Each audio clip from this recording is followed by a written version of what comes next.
Good afternoon, everybody. Uneducated Economist here. So I'm back in the Toyota with the fuzzy dice. I know how much you guys miss the fuzzy dice. So thought I'd talk a little bit more about gold, the gold standard, cash, holding cash, and then why it is that the gold standard simply wouldn't work for us and why we wouldn't even really want it back in our economy here in the United States. Now, I had a few people also ask me what it is that the Treasury is intending on doing by taking out a lot of debt now only to buy it back in the future. Like, why would they do that? And that's a very difficult thing for people to wrap their heads around. And it's not something that I'm trying to predict. I'm just trying to think of the things that the Federal Reserve and the Treasury are doing and saying ahead of time and thinking of what it is that could lead up to that possible event. Now, the Treasury has stated, and I will leave a link down in the description for it, that they are intending on buying back their own debt, buying back bonds, right? For the first time in I think 20 years or something like that, they're going to be buying their own debt somewhere early in 2024. Now, I'm going to leave it basically at that. Now, a lot of people can say that's maybe a credible threat or just straight out lying or, wishful thinking or something like that. I'm thinking of what it is that could be leading up to that event. Now, when we see the situation in which that the Treasury is loading up on cash, like the Treasury general account is swelling right now and they're making up for, filling their coffers or whatever excuses that they're using. And something that I find interesting at the same time is that as they're loading up on their debt, the Federal Reserve is also signaling that they are going to be raising rates into the future, although they have stopped at this point. So they've stopped raising rates at the same time that the Treasury is loading up on cash. Okay, so going into the future, if the Treasury is loaded up on cash and the Federal Reserve says, oops, supply chain's still broken, interest rates, still need to be elevated because the prices aren't coming down, all this stuff, inflation is sticky, then that gives them the room to raise the Fed funds rate again, right? And so this is the Fed funds starting to go up. That's going to put pressure on the Treasury market, causing the yield on the Treasuries to rise and the prices to fall. Remember, the Fed is paused now, but here in the future, they intend on raising rates. They've signaled that, at least two more times this quarter or this year, right? That's what they've kind of signaled. So now whether they do it or not, who knows? But that's what the forward guidance, the credible threats are saying. And so if the Treasury is already sitting in a cash position, since they have sold a lot of short-term Treasuries right now, right, for that cash, and say they do something really drastic, like start raising taxes and cutting government, then they can get even more cash. So when the Federal Reserve says, oh, hey, we're going to have to raise rates even more to deal with the sticky inflation, well, then the bond prices are going to fall, and that puts the Treasury in a position in which that they can buy that debt back at a cheaper price. Does that kind of make sense? I don't know if I'm explaining that exactly accurate, but that's, kind of what I feel would take place if the Treasury was to truly be buying back their own debt, how that would look. And that's what I'm assuming how that would go down. Pretty simple, right? Now, as far as the gold standard, this is another question that I was asked.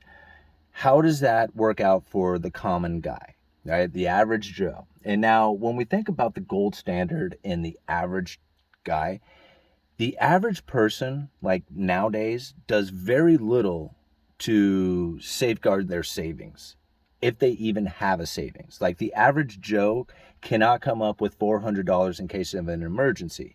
So the gold standard for them would be really not beneficial, as their savings right now would not be saved into the future since they don't have a savings.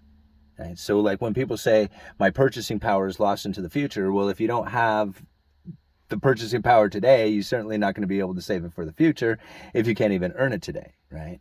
So this is where I think a lot of people who are the average Joe looking at the gold standard to benefit them, you have to be able to either save or somehow acquire gold that you'll be able to use in the future. And if you're living paycheck to paycheck, that doesn't make any difference, right? What that the benefit from having a gold standard. Now, the other benefit from it was that you would at least have stable prices. So we'll say that for example, as far as what a gold standard could provide. And that is very true, that it could provide, very stable prices. But it comes with its own consequences, because if you're an industrious nation, then you're going to do quite well, as the products that you produce will be exported and gold will be imported.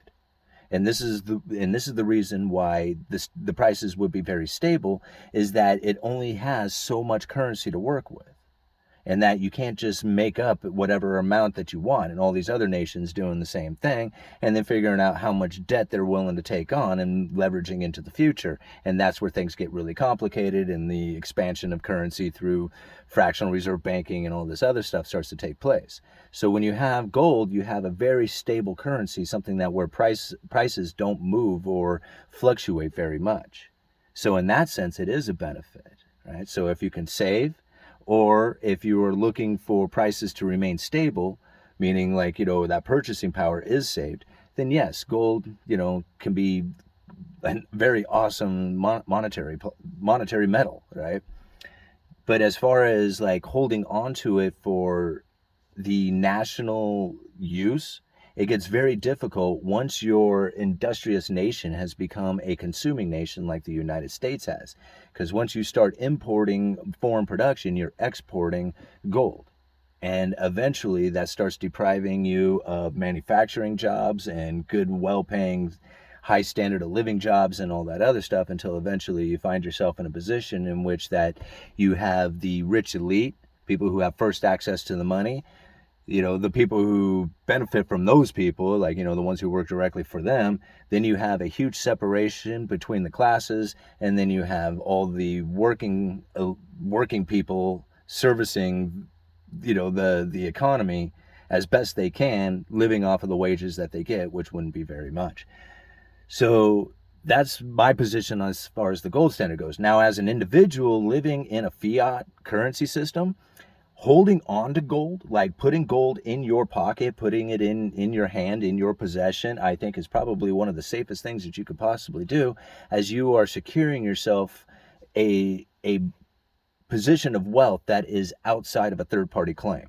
And there is no better position that you can be in when you have banking collapse or government issues or, social unrest or whatever it is. Having precious metals, that monetary metal, is by far the best position that you could ever possibly be in when the stuff hits the fan, right? So that's how I feel about that. Now, cash position. A lot of people get mad about the cash position. They say cash is trash, and get rid of your trash. You don't need to be holding on to cash. But that is not what the rich elite are doing. Take a look at the link that I leave down in the description for you guys. The rich elite are getting into cash. Think about it. I'm going to say it very simply, just like this, because I've given enough arguments on my position on why it is that you need to be in holding cash. When you go into a recession, everything goes on sale. You have to have a cash position at that point. Everything goes on sale. You have to have a cash position. People will be looking to get out of their debt, or to service their debt. They will sell their toys. They will sell their luxury items. They will sell everything they have in order to make that happen, to keep from losing everything they got. All right. Uneducated Economist. You let me know.